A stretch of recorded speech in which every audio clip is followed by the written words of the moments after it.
دابا اختي الوحده ديال الليل قال لي راجلي ما تنسي ضروري تغسلي البالكون. ضربها لي بواحد التسييق. هنا بقيت اختي كنسيق فيه تقريبا شي 15 مره، عاد بغيت تحيد ليا منه داك التراب ديال المعلميه حيت اليوم كانوا خدامين وتلاح داك الشيء ديال في البالكون، حيت انا راجلي ما كيحملش الوسخ وكيعجبو النقا. هنايا قال لي حتى الباب تا هو مسحي، صافي مسحتو داك الشيء وصبنت.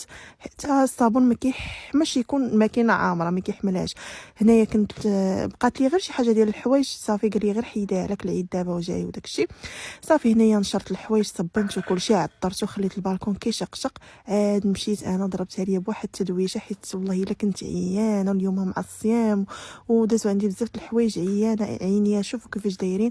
غندير لهم غير كونتور دي زيو، هذا راه واعر كيليق لي سيرن والتجاعيد وحتى انتفاخ ديال العينين. راه ادغاسكين راه كيرطب لتحت. عاد في الشوق كنحس بواحد الراحه.